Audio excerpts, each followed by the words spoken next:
Democratic nominee for Vice President, Governor Tim Walz.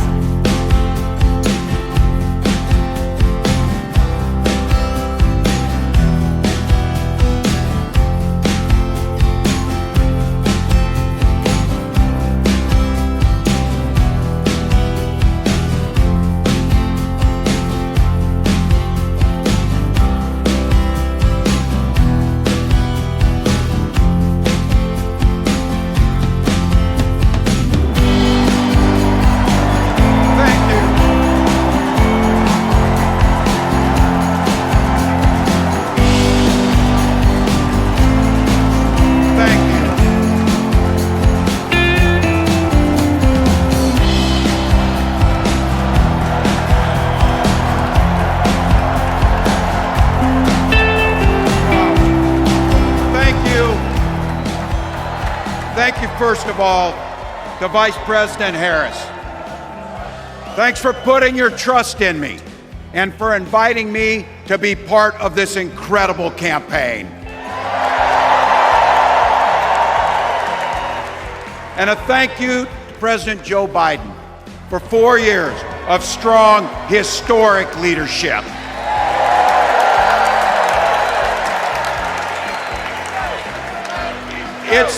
It's the honor of my life to accept your nomination for Vice President of the United States.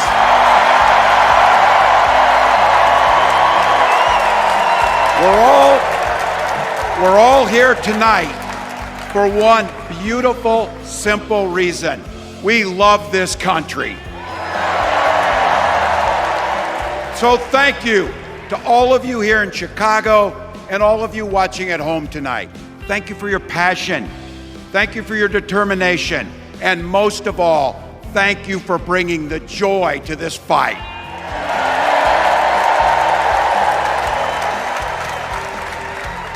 Now, I grew up in Butte, Nebraska, a town of 400 people. I had 24 kids in my high school class, and none of them went to Yale. But I'll tell you what, growing up in a small town like that, you learn how to take care of each other. That family down the road, they may not think like you do. They may not pray like you do. They may not love like you do, but they're your neighbors. And you look out for them, and they look out for you. Everybody belongs. And everybody has a responsibility to contribute. For me, it was serving in the Army National Guard. I joined up 2 days after my 17th birthday, and I proudly wore our nation's uniform for 24 years. My dad, a Korean War era Army veteran, died of lung cancer a couple years later. He left behind a mountain of medical debt. Thank God for Social Security survivor benefits. And thank God for the GI Bill that allowed my dad and me to go to college, and millions of other Americans. Eventually, like the rest of my family, I fell in love with teaching. Three out of 4 of us married teachers. I wound up teaching social studies and coaching football at Mankato West High School. Go Scarlets! We ran a 44 defense. We played through to the whistle on every single play, and we even won a state championship. Never closed the yearbook, people. But it was those players and my students who inspired me to run for Congress. They saw in me what I had hoped to instill in them, a commitment to the common good, an understanding that we're all in this together, and the belief that a single person can make a real difference for their neighbors. So there I was, a 40-something high school teacher with little kids, zero political experience, and no money, running in a deep red district. But you know what? Never underestimate a public school teacher. Never.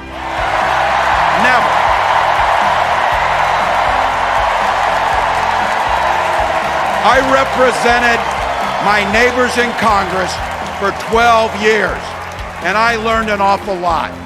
I learned how to work across the aisle on issues like growing the rural economies and taking care of veterans. And I learned how to compromise without compromising my values. Then I came back to serve as governor, and we got right to work, making a difference in our neighbors' lives. We cut taxes for the middle class. We passed paid family and medical leave. We invested in fighting crime and affordable housing.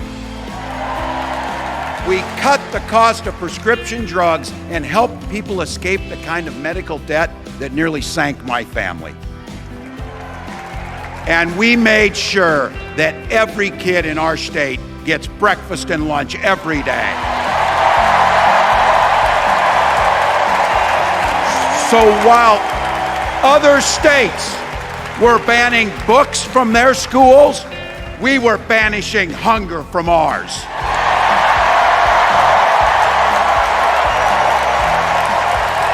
We also protected reproductive freedom because in Minnesota, we respect our neighbors and the personal choices they make.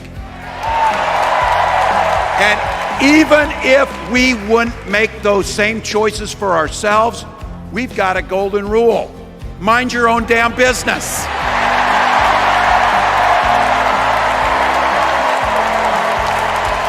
And that includes IVF and fertility treatments.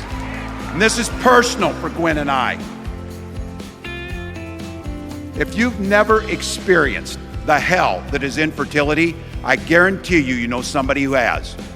And I can remember praying each night for a phone call. The pit in your stomach when the phone had rang, and the absolute agony when we heard the treatments hadn't worked. It took Gwen and I years, but we had access to fertility treatments. And when our daughter was born, we named her Hope. Hope, Gus, and Gwen, you are my entire world, and I love you.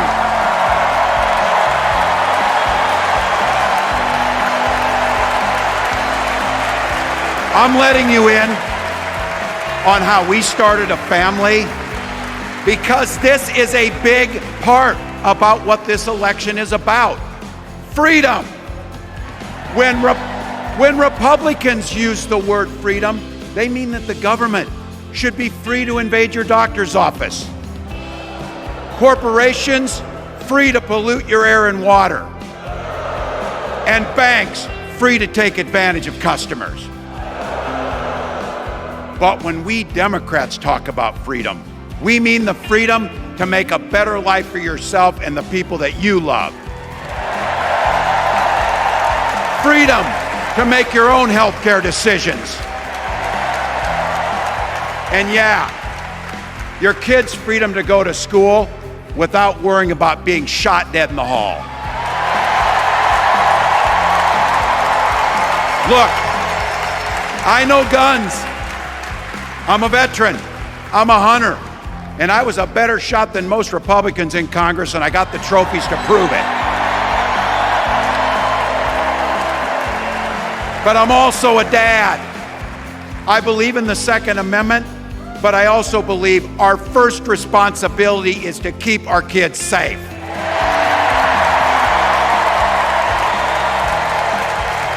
That's what this is all about.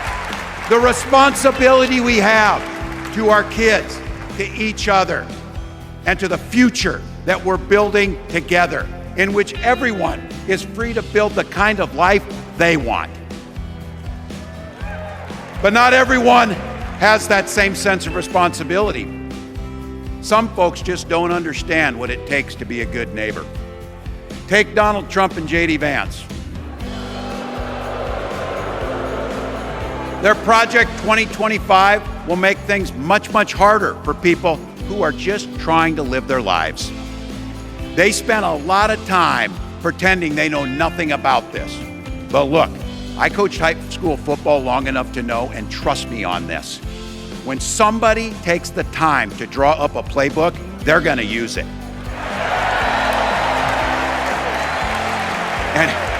And we know if these guys get back in the White House, they'll start jacking up the costs on the middle class, they'll repeal the Affordable Care Act, they'll gut Social Security and Medicare,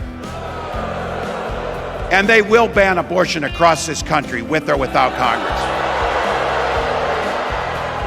Here's the thing, it's an agenda nobody asked for. It's an agenda that serves nobody except the richest and the most extreme amongst us. And it's an agenda that does nothing for our neighbors in need. Is it weird? Absolutely. Absolutely. But it's also wrong. And it's dangerous. It's not just me saying so. It's Trump's own people. They were with him for 4 years. They're warning us that the next 4 years will be much, much worse. You know, when I was teaching every year, we'd elect a student body president. And you know what? Those teenagers could teach Donald Trump a hell of a lot about what a leader is. Leaders don't spend all day insulting people and blaming others. Leaders do the work. So I don't know about you, I'm ready to turn the page on these guys. So go ahead, say it with me. We're not going back.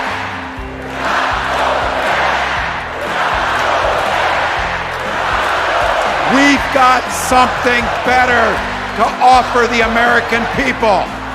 It starts with our candidate, Kamala Harris.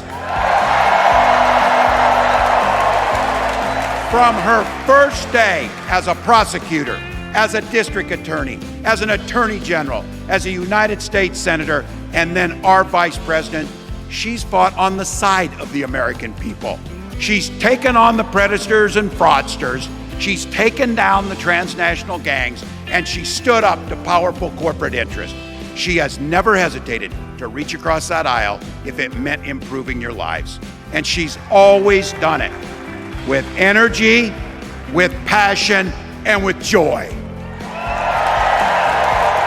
Folks,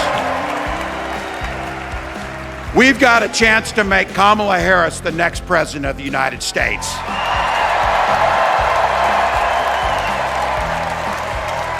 But I think we owe it to the American people to tell them exactly what she'd do as president before we ask them for their votes. So here, this is the part, clip and save it and send it to your undecided relatives so they know. If you're a middle-class family or a family trying to get into the middle class, Kamala Harris is going to cut your taxes. If you're getting squeezed by prescription drug prices, Kamala Harris is going to take on Big Pharma. If you're hoping to buy a home, Kamala Harris is going to help make it more affordable. And no matter who you are, Kamala Harris is going to stand up and fight for your freedom to live the life that you want to lead. Because that's what we want for ourselves, and it's what we want for our neighbors. You know, you might not know it, but I haven't given a lot of big speeches like this. But I have given a lot of pep talks. So let me finish with this, team.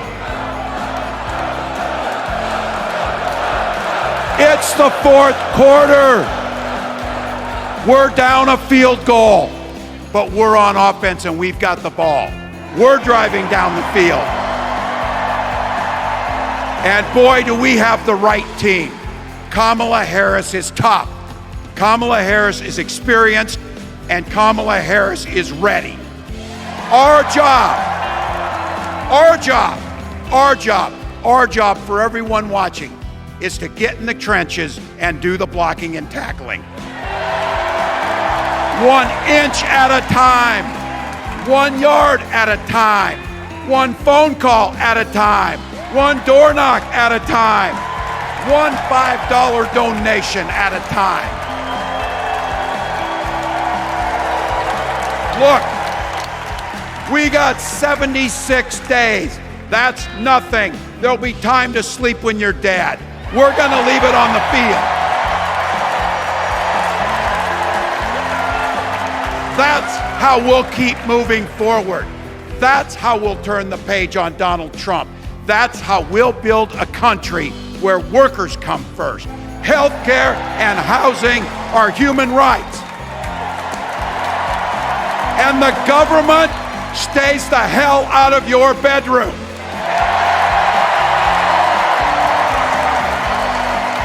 That's how we make America a place where no child is left hungry, where no community is left behind, where nobody gets told they don't belong. That's how we're gonna fight. And as the next president of the United States always says, when we fight, when we fight, when we fight, thank you. God bless.